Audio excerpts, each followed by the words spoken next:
Tomorrow is a day of indulgence for a lot of folks. Stuffing, mashed potatoes, pie. Not to mention the last 2 years with so much stress around us, some of us have already been indulging a little too much. Dr. Franchell Hamilton has researched the neuroscience behind emotional eating, and she explains the reason our brain craves the unhealthy when we're stressed out isn't completely our fault, but we can adjust it.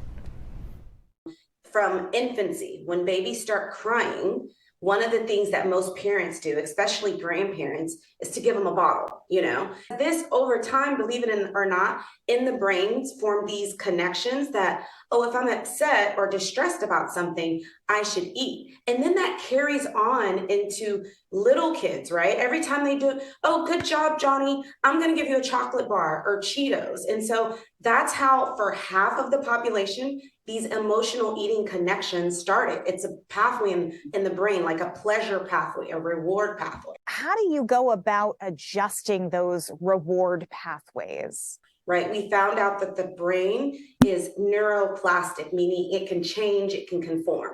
So I always teach people who struggle with emotional eating that they need to have a toolbox or a treasure box, so to speak, of different things that they enjoy doing that make them happy, that they can almost go and choose from whenever they're in stress or fatigue, and it not be food. For kids, for example, I give them maybe an extra 10 minutes of tablet time. As an adult, it could be exercise, it could be a hot bath. You have your now rewards when I'm stressed, and then perhaps future rewards. How about a nice outfit? How about, I get my nails done? Some of those things. Is there any sort of trigger in life that makes you kind of understand the difference between I'm actually hungry versus maybe I'm eating because I'm feeling something? Yes. If you have a strong craving to eat something that's not necessarily healthy, because believe it or not, when you're under stress, cortisol is released and it wants to go to junk food. That's a protective mechanism that happens in the brain. So people who have these strong cravings, you need to think, okay, what just happened? Was I distressed? Was I stressed? Was I fatigued? Is that why I'm eating? Or do I truly have hunger? You talk about having a toolkit. For a lot of people who know something stressful is coming up, or even heading into the holidays, which can certainly be stressful for people, how do you go into that? How do you mentally prepare for that, to tell yourself I'm not going to let my emotions dictate what I'm eating or how much I'm eating?